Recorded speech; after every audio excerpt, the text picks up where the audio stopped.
এই দায়িত্বগুলো আমাদেরকে পালন করতে হবে। আর যাদের আব্বা মা জীবিত আছে এদের দায়িত্ব দুটো, যাদের মরে গেছে দায়িত্ব কটা বলেছি মনে নেই?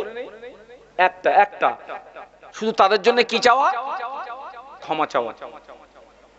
আর যাদের জীবিত আছে দায়িত্ব দুটো, ওই জীবিত আব্বা মার জন্য ক্ষমা চাওয়া এবং জীবিত আব্বা মার সঙ্গে ব্যবহারটা করা, এই দুটো দায়িত্ব। তো আজকের আমি যারা মাহফিল দিয়েছে এদেরকে আমি এজন্যই ধন্যবাদ জানাই। যে যুগে জ্যান্ত বাপ মার খোঁজ এখন অনেকে নিচ্ছে, কথা বলে না, আব্বারে খেতে দেয় না, মারে খেতে দেয় না। আপনাদের চণ্ডীপুরে হয়তো এরকম সন্তান নেই যে আব্বারে খেতে দেয় না, মারে খেতে দেয় না। হাজার হাজার আব্বার খেতে দেয় না, মারে খেতে দেয় না। স্ত্রীর কথা শুনে, কার কথা শুনে? বউর কথা শুনে। আমি তাদেরকে বলি, খোকা, বউ মরে গেলে বউ পাবি, হাজারো বউ পাবি, মা মরে গেলে মা পাবিনি। আমি তাদের বলি, খোকা, আব্বা মরে গেলে আব্বা পাবেনি, মা মরে গেলে মা পাবেনি। শুনে রাখুন, আপনি জীবনে প্রচুর নামাজ ইবাদত আমল করেছেন, কিন্তু আপনি আব্বা আম্মাকে, আপনার আব্বা মা আপনার প্রতি সন্তুষ্ট না। আপনি জেনে রাখবেন আপনার রব ও আপনার প্রতি, বলুন বলুন বলুন, সন্তুষ্ট না। এই ছেলেরা, জীবনে অনেক নামাজ পড়েছ, জীবনে অনেক রোজা রেখেছো, দান করেছো, তাসবিহ তেলাওয়াত করেছো, জিকির আজকার করেছো, মসজিদ মাদ্রাসায় দান করেছো, কিন্তু তোমার আব্বাকে খুশি করতে পারো নাই, আম্মাকে খুশি করতে পারো নাই। আম্মা তোমার প্রতি রাজি নয়, আব্বা তোমার প্রতি রাজি নয়, আম্মা তোমার প্রতি খুশি নয়, আব্বা তোমার প্রতি খুশি নয়। ওই ছেলেটাকে বলছে, তুমি আল্লাহকে রাজি করতে পারো নাই, আল্লাহকে খুশি করতে পারো নাই। কেননা যে যে যে সন্তানের উপরে ওর আব্বা মা খুশি, ওই সন্তানের উপরে স্বয়ং আল্লাহ খুশি হয়ে যায়। যে সন্তানের উপরে ওর আব্বা মা নাখোশ, ওই সন্তানটার উপরে খোদ আল্লাহ নাখোশ। পিতা মাতার খুশিতে কে খুশি? আর পিতা মাতার না খুশিতে? আমরা তো বক্তা মানুষ, কথায় তো কথা বেড়ে যায়। কিয়ামতের মাঠে আমার আল্লাহ পাক ইনসাফের পাল্লা খাড়া করবেন। একটু সুবহানাল্লাহ বলুন। আপনাদের কি কষ্ট হচ্ছে নাকি? ইনসাফের পাল্লা খাড়া করবেন আল্লাহ পাক, জাররা জাররা পরিমাণ হিসাব নেবেন। যার নেকির পাল্লাটা ভারী হবে ঠিকানা কোথায়? জান্নাত। আর যার গুনার পাল্লা ভারী হবে ঠিকানা জাহান্নাম। নেকির পাল্লার পাশে জান্নাতের ফেরেশতারা দাঁড়িয়ে থাকবে। যার নেকির পাল্লাটা ভারী হবে, জান্নাতি ফেরেশতারা তাকে সঙ্গে করে নিয়ে সম্মানের সঙ্গে জান্নাতে পৌঁছে দেবে। সুবহানাল্লাহ। আর যাদের গুনার পাল্লা ভারী হবে, ওখানে জাহান্নাম আর ফেরেশতারা দাঁড়িয়ে থাকবে, ওকে অপমানের সঙ্গে আপনার কোথায় নিক্ষেপ করবে? জাহান্নামে। কিন্তু কিয়ামতের মাঠে আপনার দেখতে পাওয়া যাবে এক বান্দার নেকিও যতটা, গুনাহও ততটা। দুটো কি হয়ে গেছে? আচ্ছা, এবার কি হবে বলুন বলুন। ও নেকিও যতটা, গুনাহও ততটা। এবার কি হবে? তাহলে এখানে আমি এইরকম কথা বলতে পারবো, নেকিও যতটা, গুনাহও ততটা, দুটো যদি সমান হয় তাহলে দুই দলীয় ফেরেশতার অধিকার থাকবে ওকে নিয়ে কি করা। এরা বলবে এইদিকে চলো, ওরা বলবে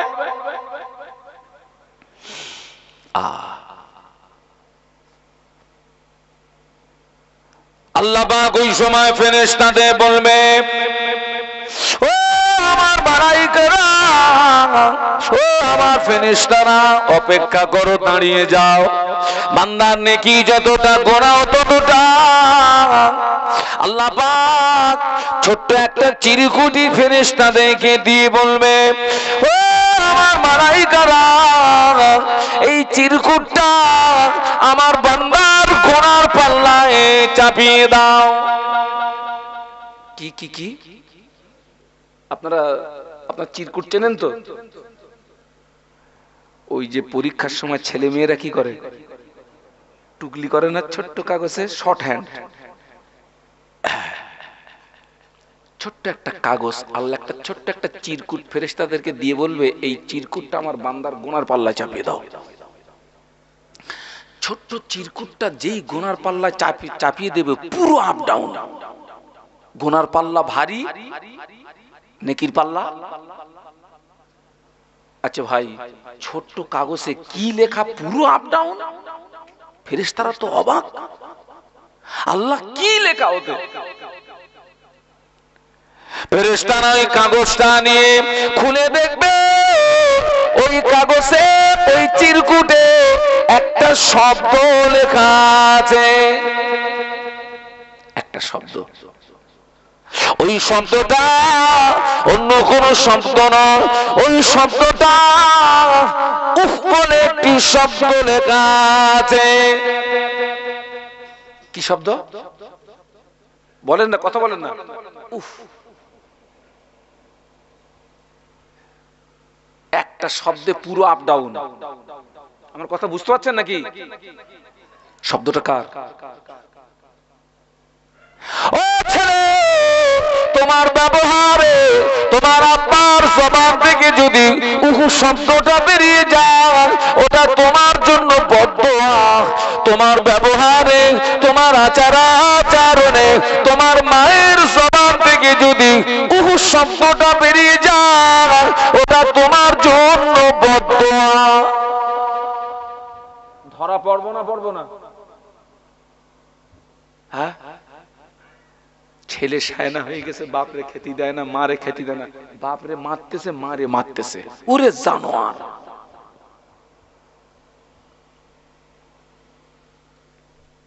এখন বড় হয়ে গেছে, আর আব্বা লাগে না, মা লাগে না, বড় হয়ে গেছে। বাবা, লাউ চেনেন তো? লাউ, লাউ যত বড় হোক, মাল উপরে ওঠে না নিচে ঝোলে? নিচে ঝোলে। সন্তান যত পাওয়ারওয়ালা হোক, আব্বা আমার কাছে কি? হ্যাঁ, আপনি জানেন? আহা, হযরত আলকামা রাদিয়াল্লাহু আনহু, আলকামা রাদিয়াল্লাহু আনহু ইন্তেকালের সময়ে জবান থেকে কলেমা জারি হচ্ছে না। এই কি জারি হচ্ছে না? কলেমা। আল্লাহ রাসূল কয়েকজন সাহাবীকে পাঠালেন, তার ভিতরে হযরত বেলাল রাদিয়াল্লাহু আনহু ছিলেন। পাঠিয়েছেন, হযরত আলকামার জবান থেকে কলেমা জারি হচ্ছে না। আল্লাহ নবী বললেন, মান কানা আখিরু কালামিহি লা ইলাহা ইল্লাল্লাহ ফাদাখালাল জান্নাহ। আল্লাহ নবী বললেন, যার শেষ বাক্য হবে কলেমা, শেষ কথা হবে কলেমা, আমি আল্লাহ নবী বলছি, ওই ব্যক্তিটার ঠিকানা হবে আল্লাহ পাকের দয়ার জান্নাত। একটু জোরে বলা যাবে না?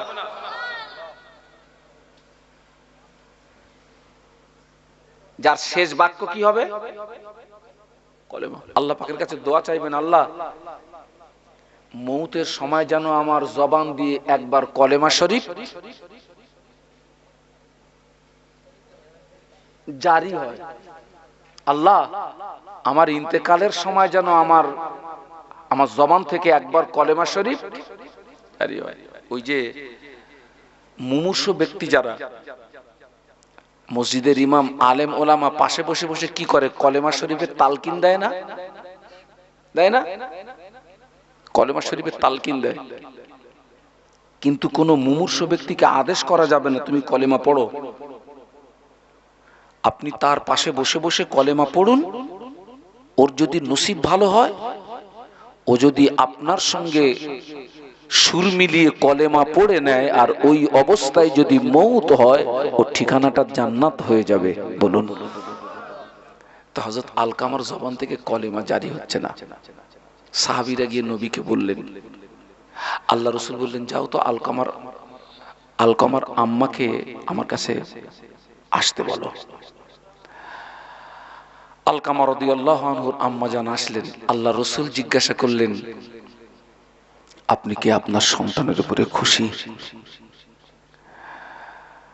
আলকামা রাদিয়াল্লাহু আনহু হুজুরের আম্মা বলছেন, আমি আমার সন্তানের উপরে খুশি নয়, খুশি নয়। আল্লাহ রাসূল সাহাবীদেরকে বললেন, সাহাবীরা শুকলো কাঠ নিয়ে এসো, কাঠ নিয়ে এসো, কাঠ আনো, আগুন লাগাও, ওকে পুড়িয়ে মেরে দেবো, জ্বালিয়ে মেরে দেবো। মায়ের মনে যত ব্যথা দিক সন্তান, মায়ের মনে যত কষ্ট দিক সন্তান, ওই মায়ের সামনে যদি তার সন্তানকে প্রহার করা হয়, সন্তানের কষ্ট কি মা সহ্য করতে পারবে? বলুন বলুন। না, আহা, কখনোই নয়।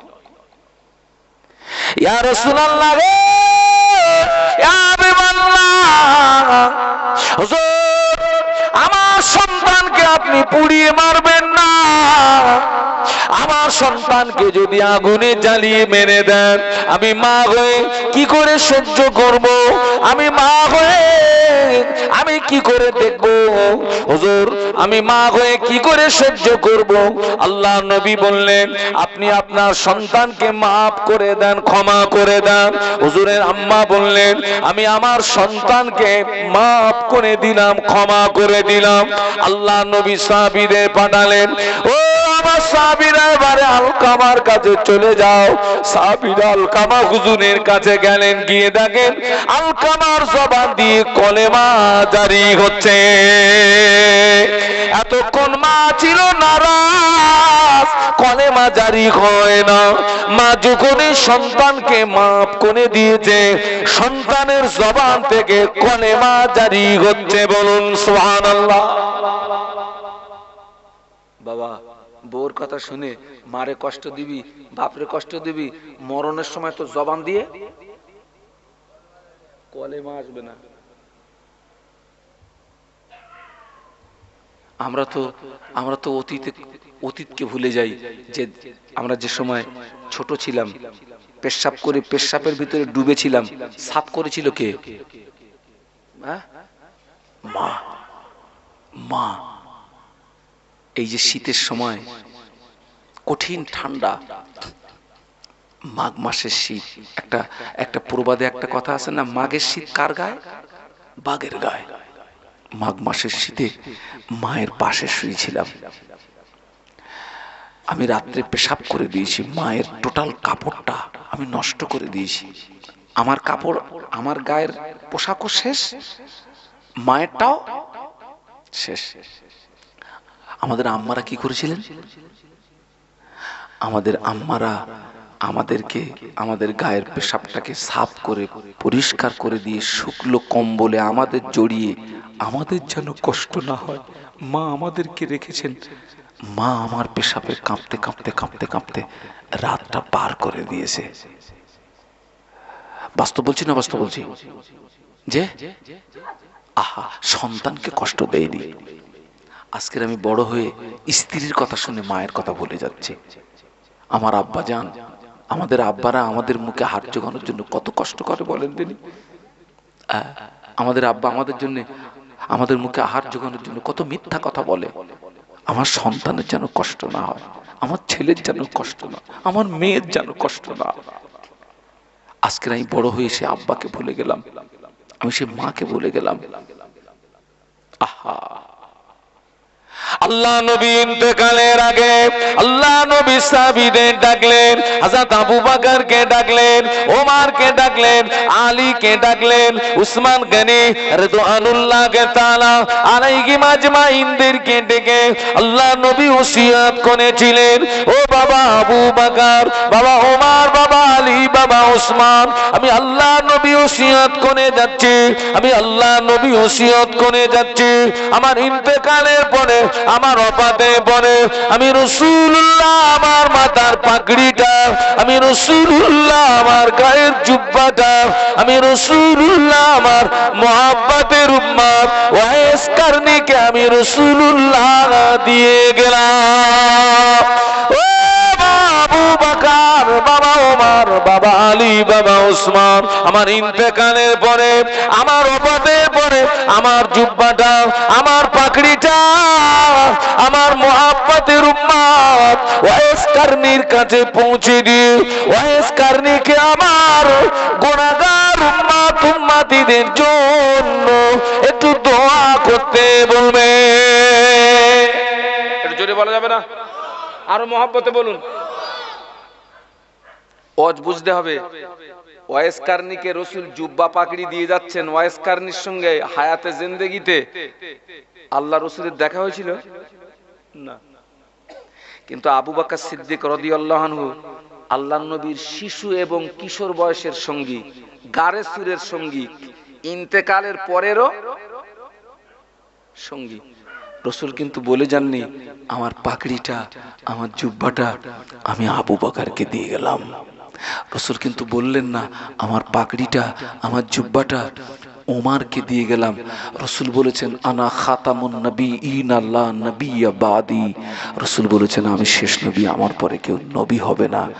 আল্লাহ রাসূল বললেন আমার পরে যদি কেউ নবী হতো লাকানা ওমর। সুবহানাল্লাহ বলুন। কিন্তু রাসূল বললেন না আমার জুব্বাটা, আমার পাগড়িটা আমি ওমরকে দিয়ে গেলাম।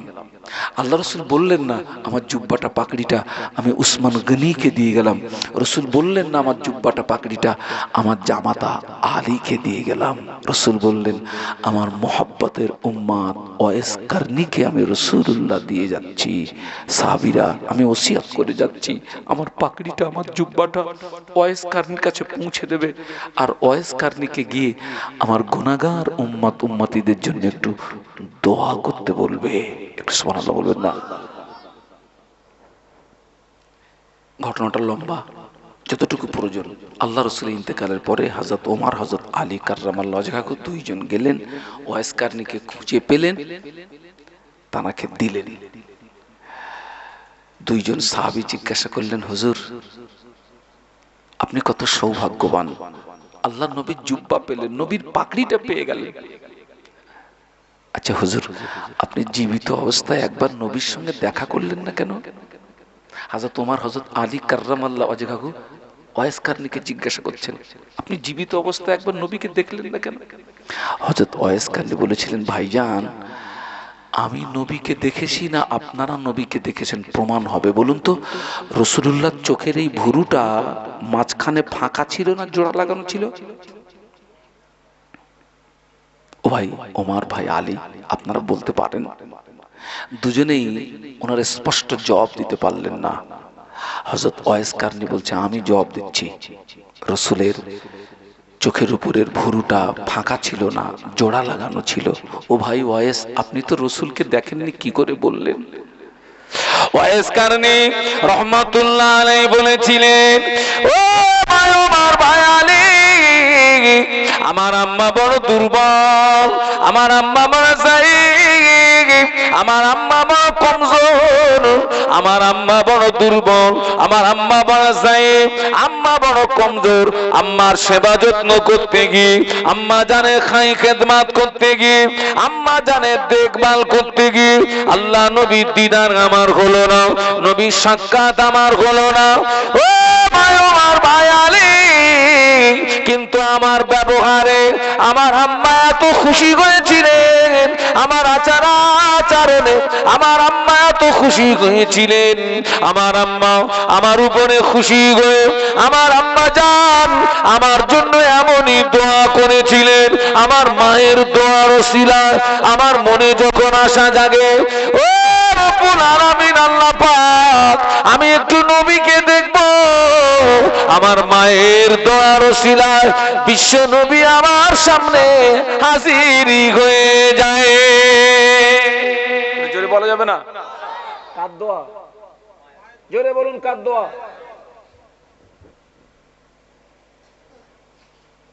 আমার মা আমার উপরে খুশি ছিলেন, আমার মা আমাকে এমন দোয়া করেছেন, আমার মনে যখন আসা জায়গা আল্লাহ আমি একটু নবীকে দেখবো, বিশ্ব নবী আমার সামনে আমার মায়ের দোয়ায় ওসিলায় নবী আমার সামনে হাজির হয়ে যান। একটু জোরে বলুন। বক্তব্য বাড়াবো না, এতটুকু কথা বলি, যাদের আব্বা মা কবরে চলে গেছে ওদের জন্য ক্ষমা চাইবেন, ওদের রুহে ইসালে সব করবেন। আর যাদের আব্বা মা জীবিত আছে ওদের জন্য ক্ষমা চাইবেন, ওদের সঙ্গে ব্যবহার করতে হবে। আল্লাহ আমাদের সকলকে খাতেমা বিল খায়র নসিব করুন। বলুন আল্লাহুম্মা আমিন, বলুন আল্লাহুম্মা আমিন, বলুন আল্লাহুম্মা আমিন। উঠে দাঁড়ান, একটু সালাম পড়ে নেই। ইয়া রাব্বি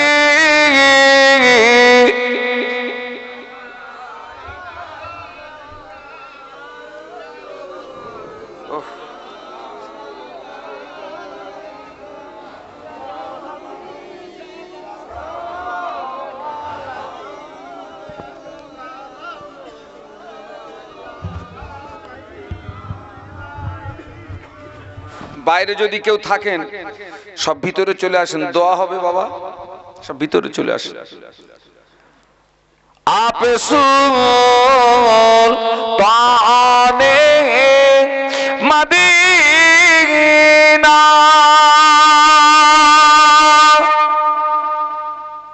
মোহব্বতে ওয়াইও সकीना नूर से मामो रसीना मुश्क से बेहतर पसीना नबी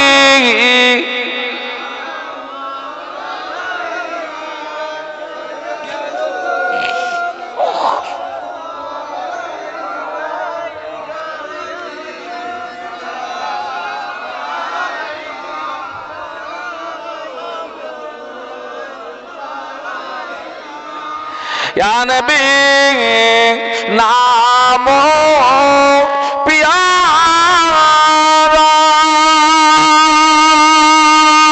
या रसूल नामो प्यारा अर्श पर रब ने पुकारा सच पैगंबर गए हमारा नबी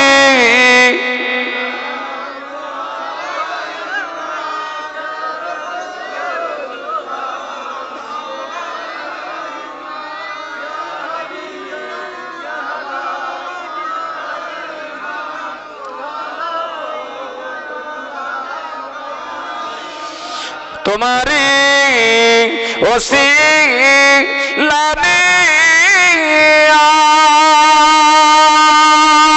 लका दिलेन आदाम ओह হইল মাবুদের দয়া কবুল করিলেন নবী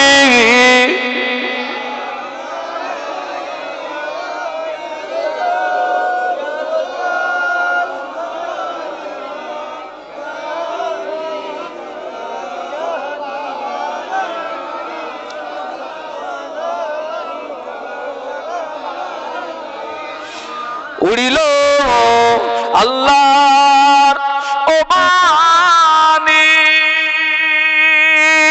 পোহালো দুঃখ রজনী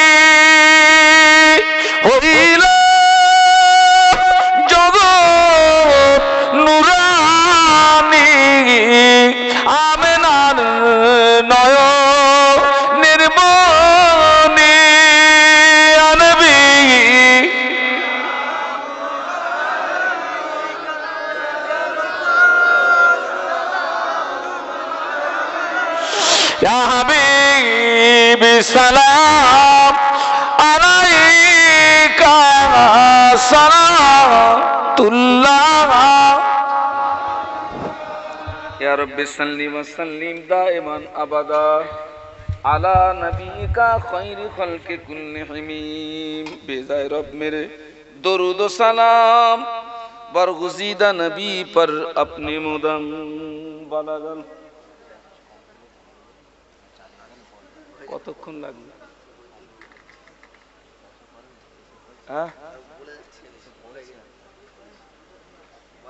ঘুমোচ্ছে তো সব। আমি কতক্ষণ বলবো? না একটা লোক কি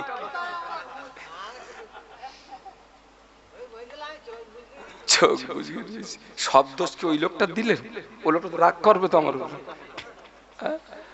দরুদ শরীফ আল্লাহুম্মা জোরে জোরে।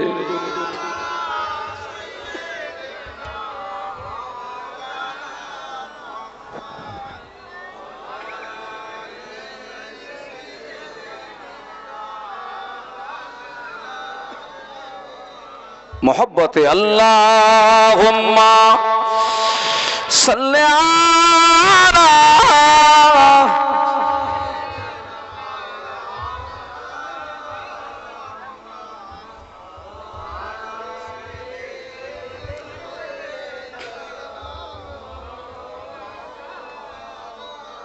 मुझे नाज है अपनी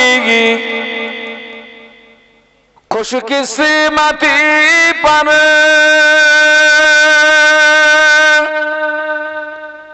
मेरे हाथ में गए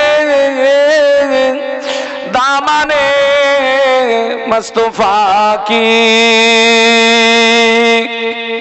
नगम गए फुआर का न तूफा का परो मैं डूबूंगा फिर भी किनारा करूंगा अल्लाहुम्मा ছেলেরা জোরে জোরে পড়ো বাবা।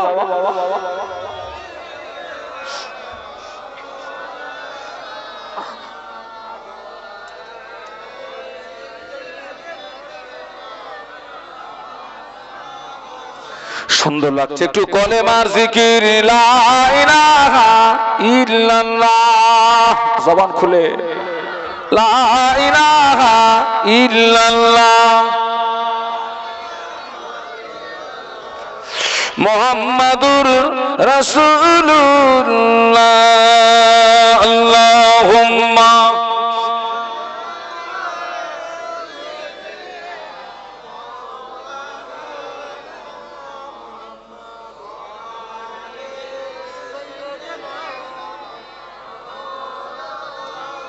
আব্বা আম্মা জীবিত আছে কাদের একটু হাত তোলেন তো।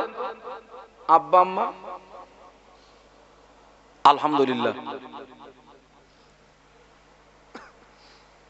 আল্লাহ পাক সবচেয়ে বড় নিয়ামত আপনাদের এখনো রেখেছেন।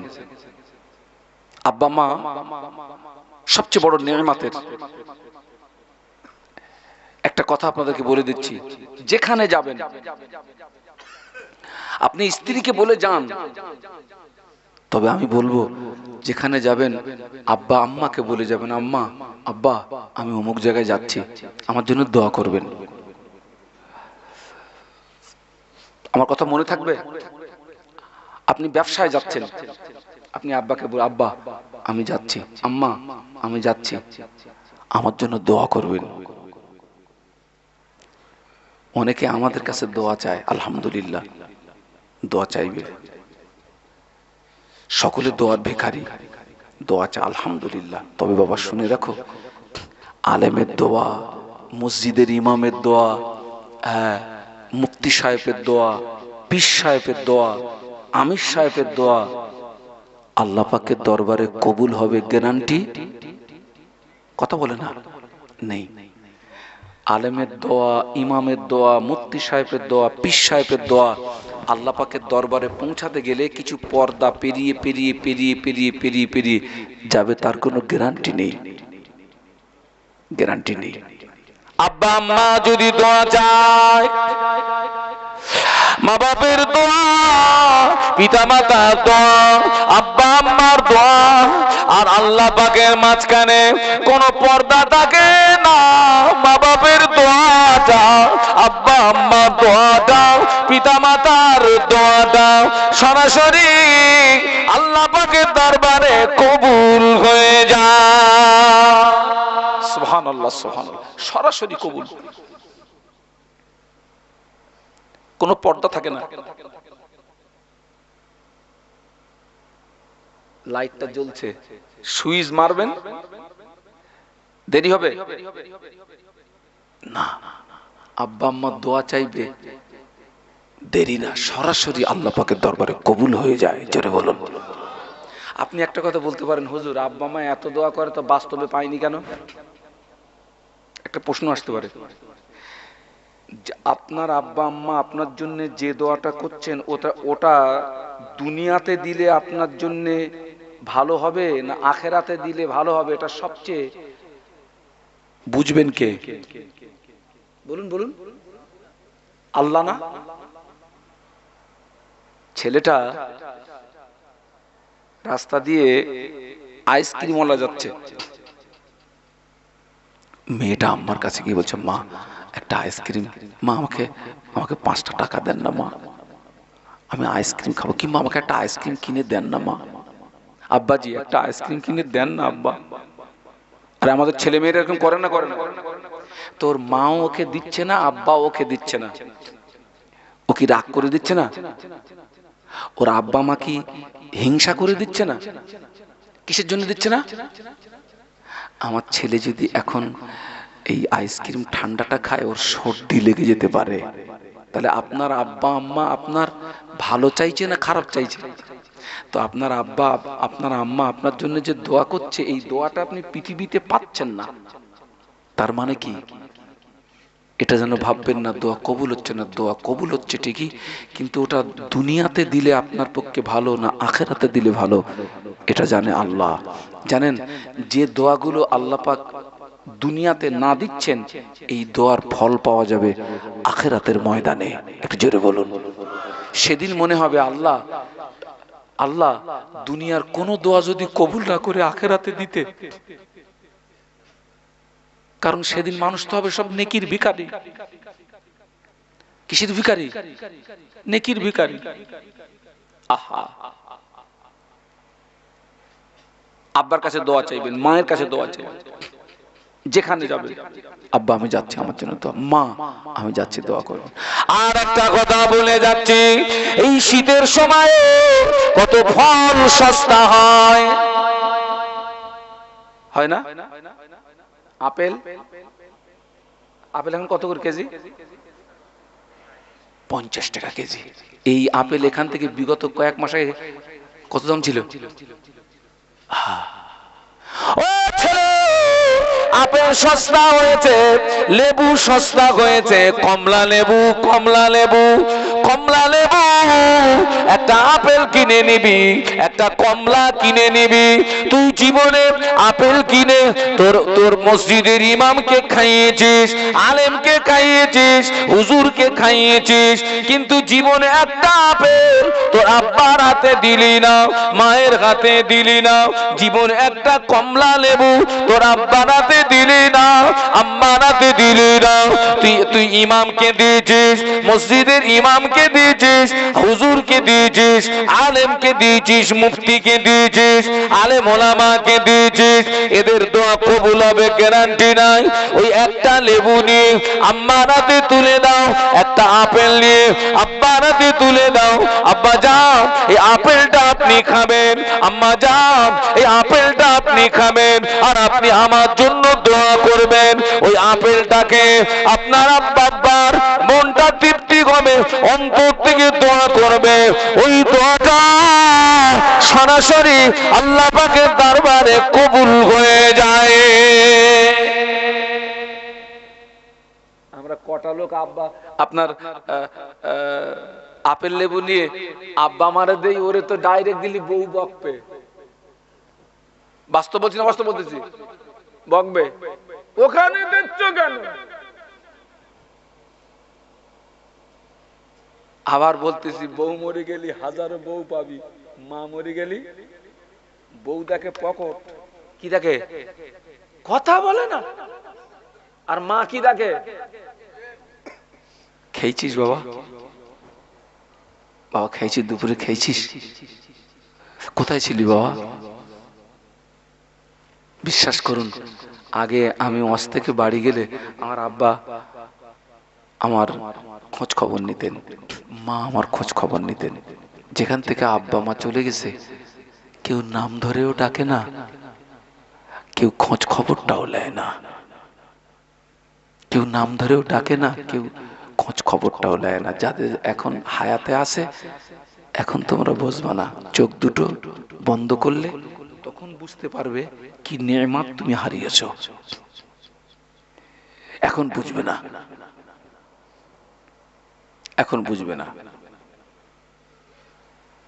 অনেকে তো গোপনে গোপনে শ্বশুরকে অনেক কিছু দেয়, শাশুড়িকে অনেক কিছু দেয়, দেবে। শ্বশুরও তোমার কাছে সম্মানের পাত্র, শাশুড়িও তোমার কাছে সম্মানের পাত্র, কিন্তু তোমার পিতা মাতার উপরে নয়। তোমার পিতা মাতার, শ্বশুর ও পিতার সমতুল্য, শাশুড়ি মাও মায়ের মায়ের সমতুল্য, কিন্তু তোমার জন্মদাতা মা, জন্মদাতা পিতার সমতুল্য নয়। এটা মনে রাখতে হবে। আর মায়েদেরকে বলছি, আপনি যদি আপনার শ্বশুরের সঙ্গে হিংসা করেন, আপনি যদি আপনার শাশুড়ির সঙ্গে হিংসা করেন, আপনার স্বামী যদি একটা আপেল আপনার শ্বশুরের হাতে তুলে দিলে আপনি যদি সেখানে রাগ করেন, আপনি যদি আপনার স্বামী যদি আপনার শাশুড়ির হাতে একটা লেবু তুলে দিলে আপনার যদি রাগ হয়, আপনি যদি বাধা সৃষ্টি করেন, আমি আপনাকে বলবো মেয়েদের জীবনে 3টি স্তর। মেয়েদের জীবনে কটা স্তর বলেছি বলুন তো? কি কি কি কি? কন্যা, বধূ, আর একটা মাতা। কন্যা, কথা বলে না, ছোটবেলা মেয়েরা কি কন্যা, বিয়ে হলে বধূ, বাচ্চা হলে মাতা। কন্যা, বধূ, মাতা। আমি বলবো মা আপনি আজকের হিংসা করছেন, আপনি একদিন শাশুড়ি হবেন, আপনি একদিন বুড়ো হবেন, বুড়ি হবেন, সেদিন আপনার যে বৌমা সে কিন্তু এই আচরণটা আপনার, আপনি কিন্তু এটাকে তুলে রাখলেন। আমার কথা বুঝতে পারছেন না? অনেক শাশুড়ি, অনেক অনেক বৌমা আছে শাশুড়ির ঝাঁটা, এগুলো আগে খুব হতো, এখন আর হয় না, এখন আর হয় না, দেখা যায় না। শাশুড়ির ঝাঁটায়, তাই আমি বলি তুমি ঝাঁটাও, তবে ওই ঝাঁটাটা তুমি তুলে রেখে দিও, তুমি যেদিন শাশুড়ি হবা ওই ঝাঁটা ঘুরিয়ে তোমার, কথা বলে না, তোমার কপালে মারবে। রেডি থাকবা। তুমি যেরকম ঝাঁটা মেরেছো তুমি রেডি থেকো। আজকে দেখছি তো, চামড়ার চোখে দেখছি তো, ওর বাপরে মেরেছে আর এখন দেখতেছি ছেলে ওরে মারতেছে। ওর বাপরে খেতে দেয়নি, এখন দেখতেছি ছেলে ওরে খেতে দিচ্ছে না। বাস্তব বলছি না বাস্তব বলছি? তুলে রেখেছো, পেতে হবে। বাপ ছেলে ছেলে ছেলে বাপরে মারতে মারতে, বাপরে মারতেছে আর বাপ আগাচ্ছে, মারতেছে আর বাপ আগাচ্ছে। তা বাপ একবারও বলে না খোকা তুই মারতেছিস কেন, আমার লাগতেছে, মারিসনি, কিচ্ছু বলে না, মার খাচ্ছে আর আগাচ্ছে। বাড়ির পাশে একটা 3 রাস্তার মোড় ছিল, ক রাস্তার মোড়, ওই মোড়ের ওখানে গিয়ে ছেলে এত জোরে ঘুষি মেরেছে, এক ঘুষিতে বাপ মোড় পার। মোড়টা পেরিয়ে পিছন দিকে ঘুরে বলতেছে খোকা এই পর্যন্ত যা ছিল ঠিক ছিল, এটা তুই মোড়টা পার করে দিলে এটা কিন্তু বেশি হয়ে গেছে। তুই যে আমারে মারতে মারতে মোড় পর্যন্ত এনে এটা ঠিক ছিল বাপ, তুই এই মোড়টা পার করেছিস, এইটা কি হয়ে গেছে? তো বলতেছে আব্বা রহস্য তো বুঝতে পারলাম না, এতক্ষণ মারতে মারতে আনলাম, কিচ্ছু বললে না যে মোড় পার করেছিস, এই কথা বলতেছো কারণ কি? বলতেছে খোকা তুই জানিস নি তোর দাদুরে মারতে মারতে আমি এই মোড়ে নিলাম। তোর দাদুরে মারতে মারতে মোড়ে আনিলাম, তো তোর দাদুর আমি মোড় পার করিনি, তো তুই মোড় পর্যন্ত আনিলি, ঠিক ছিল, তুই মোড়টা পার করে দিছিস, এইটা বেশি হয়ে গেছে।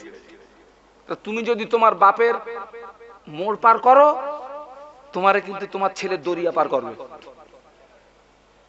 কথা বুঝতে পারতেছেন নাকি? মায়েরা, আপনি যদি আপনার শ্বশুরের প্রতি যত্নবান হন, শাশুড়ির প্রতি যত্নবান হন, আপনি যেদিন শাশুড়ি হবেন, আপনার বৌমার কাছ থেকে আপনিও ভালো ব্যবহারটা পাবেন। গাড়ির পিছনে লেখা থাকে আপনার ব্যবহারেই। এদিন একটা গাড়ির পিছনে একটা নতুন লেখা দেখছিলাম, ছেলেকে শিক্ষা দিও, গাড়ি দিও না, বাইক দিও না, আর মেয়েকে মেয়েরে শিক্ষা দিও, মোবাইল দিও না। কি দিও না? আমার এত ভালো লেগেছে ভাই, কারণ ওই মোবাইলে অনেকে হ্যালো বেরিয়ে গেছে। বাস্তব বলছি না বাস্তব বলছি? ওরে মোবাইল দিসনি। কত বাড়ির বউরা স্বামী বাড়ি থাকে না, সব কটলাইন করে রেখেছে, খবর রাখেন না। মোবাইল দিও না মেয়েরে, দোবাটা মরবা। আর যদি ওর কথা বলার দরকার হয়, বলবেন আমার পাশে বসে ফোন কর, পাশে বসে ফোন কর।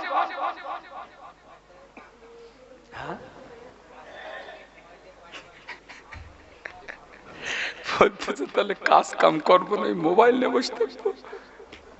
আল্লাহু আকবার। শেষ কথা বলছি, আব্বা আম্মার দোয়া, আব্বা আম্মার দোয়া, শেষ কথা বলছি, আব্বা আম্মার দোয়া শুনে রাখুন। আল্লাহ নবী মুসা আলাইহিস সালাম আল্লাহ পাকের সঙ্গে কথা হতো তুর পাড়ে। আল্লাহ পাক মুসা নবীর লাকাব দিয়েছিলেন মুসা কালিমুল্লাহ। একটু মহব্বতের সঙ্গে সুবহানাল্লাহ বলা যাবে? আর একটু মহব্বতে বলা যাবে? মুসা নবীর সঙ্গে আল্লাহর কি হতো? কথা হতো। কোথায় হতো? তুর পাহাড়ে। তা আল্লাহ পাক মুসা সালামকে বলছে, আল্লাহ জান্নাতে আমার সঙ্গী কি হবে আমি একটু জানতে চাই। জান্নাতের ভিতরে আমার সঙ্গী কি হবে? তো আল্লাহ পাক বললেন, মুসা জান্নাতে তোমার সঙ্গী হবে একজন কসাইওয়ালা। আমরা কসাইওয়ালা কাদের বলি? যারা গোশ বিক্রি করে। হযরত মুসা সাল্লাম চিন্তায় পড়ে, আমি একজন আল্লাহর নবী, আর আমার সঙ্গে জান্নাতের সঙ্গী হবে একজন গোশত ব্যাপারী, কি তার আমল? মুসা সাল্লাম বলছে, আল্লাহ আমি একটু ওই ব্যক্তির সঙ্গে সাক্ষাৎ করতে চাই, তার পরিচয় ঠিকানা। আল্লাহ পাক সব বলে দিলেন। তিনি হযরত মুসা সাল্লাম আল্লাহ পাকের সঙ্গে কথা বলে তুর পাহাড় থেকে ফিরে এসে সেই ব্যক্তির খোঁজে বার হলেন, পৌঁছালেন। দেখলেন সত্যি আল্লাহ পাকের বর্ণনা অনুযায়ী পেয়ে গেছেন, তিনি গোশ বিক্রি করছেন। উনি ওনার মেহমান হলেন, ওনার সঙ্গে বাড়ি গেলেন। বাড়ি গিয়ে দেখে কসাইওয়ালা হযরত মুসা সাল্লাম, ইনি যে আল্লাহর পয়গম্বর। হযরত কসাইওয়ালা আপনার গোশ ব্যাপারী চেনে না। হযরত মুসা সাল্লামকে বলছে, আপনি এখানে বসুন, আমি একটু আসছি। উনি ওনার বাড়িতে গেলেন, পোশাক খুলে চেঞ্জ করে সে কিছু গোশ নিয়েছেন, গোশ রান্না করলেন, রুটি বানালেন।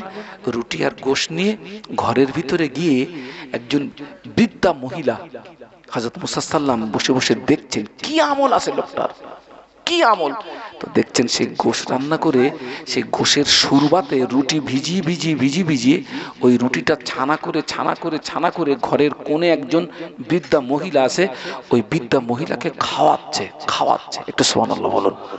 খাওয়াচ্ছে। বৃদ্ধার মহিলার খাওয়া হয়ে গেছে।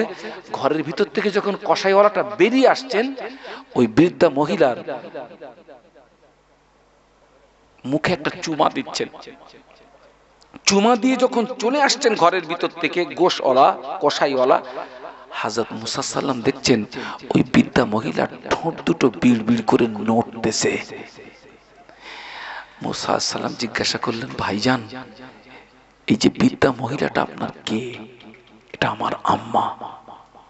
আচ্ছা, আপনি আপনার আম্মাকে খুব যত্ন সহকারে খাওয়ালেন, খাইয়ে আপনার আম্মার মুখে একটা চুমা দিয়ে আপনি যখন ফিরে আসছিলেন, আপনার আম্মার ঠোঁট দুটো বিড়বিড় করে নড়ছিল। আপনার আম্মা কি বলছিল এটা কি আপনি জানেন?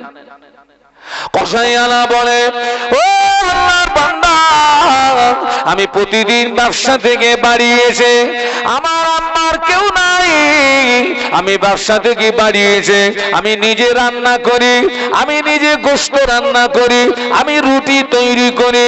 আমি প্রতিদিন এই রুটি আর গোশত নিয়ে ঘরের ভিতরে গিয়ে ওই রুটি গোশতের সুরবাতে ভিজিয়ে ছানা করে নরম করে আমার আম্মাকে আমি খাওয়াই। আম্মাকে খাইয়ে আমি আমার আম্মা, সারাদিন আম্মার সঙ্গে আমার দেখা হয় না, আমি আম্মার মুখে একটা চুমা দিই। আমার আম্মার মুখে যখন চুমা দিই, আমি যখন ঘর থেকে বেরিয়ে আসি, আমার আম্মা ঠোঁট প্রতিদিনই বিড়বিড় করে নড়ে। তবে কি বলে আমি জানি না, কি বলে আমি জানি না। মুসা সাল্লাম বললেন, ও আল্লাহর বান্দা, একটু যাও না, একটু শুনে আসো না কি বলে আম্মা। আম্মাকে কি বলে? আম্মা আপনার ঠোঁট দুটো বিড়বিড় করে নড়ে, কি বলেন আম্মা? আম্মা জান বললেন, ও বাবা ছেলে, তুমি আমাকে বড় মহব্বত করো বাবা, তুমি আমাকে বড় প্যার করো বাবা, আমাকে বড় ভালোবাসো বাবা। তুমি বাজার থেকে এসে আমাকে খাইয়ে দাইয়ে আমার মুখে চুমা দি তুমি গোসল করো, তোমার কাজগুলো তুমি করো। আমি তোমার মা, তোমার উপরে এত খুশি। আমি প্রতিদিন দোয়া করি, আল্লাহ আমি আমার সন্তানের উপরে খুশি, আল্লাহ তুমি আমার সন্তানের উপরে খুশি গো। এই জমানার নবী মুসার সঙ্গে আমার সন্তানকে জান্নাতের সাথী বানিয়ে দিও। আমি প্রত্যেকদিন এই দোয়াটা করি বাবা, আল্লাহ পাক যেন এই জমানার নবী মুসা সাল্লামের সঙ্গে তোমার জান্নাতের সঙ্গী বানিয়ে দেয়। উনি এসে বললেন, আমার আম্মা প্রত্যেকদিন আমার জন্য এই দোয়া করেন। হযরত মুসা সাল্লাম, আপনি আমাকে চেনেন না? আমি হলাম আল্লাহর পয়গম্বর মুসা আলাইহিস সালাম। আমি তুর পাহাড়ে আল্লাহর সঙ্গে আমার কথা হয়, আমি আল্লাহকে জিজ্ঞাসা করি, আল্লাহ আমার জান্নাতের সঙ্গী কি হবে? আল্লাহ তোমার কথা বলে। আমার মনটা জানতে চাইলো কি আমল তোমার ভিতরে, যে একজন কসাইওয়ালা একজন নবীর সঙ্গে জান্নাতের সঙ্গী হবে। মায়ের দোয়া এত বড়, একটু জোরে বলুন। সেই জন্য যাদের আব্বা মা জীবিত আছে এই কথাটা বলে গেলাম। আমি মানুষ, ভুল হওয়া স্বাভাবিক, ভাষাগত ভুল ত্রুটি ক্ষমা করবেন, দোয়া করবেন, দোয়া করবেন। সকলে বিসমিল্লাহর সঙ্গে 3 বার সূরা ফাতিহা, 10 বার সূরা ইখলাস, 11 বার দুরূদ শরীফ পড়তে থাকুন। আর একটা কথা বলছি, মাওলানা ইয়াকুব আলী সাহেব হুজুর আপনাদেরকে দাওয়াত দিয়ে গেছেন মাদ্রাসা রিসালাত সবের জন্য, সকলে যাবেন। আমি ওনার হয়ে আপনাদেরকে দাওয়াত দিচ্ছি, আপনারা সকলে যাবেন, আপনারা সকলে ইসালে সবে যাবেন।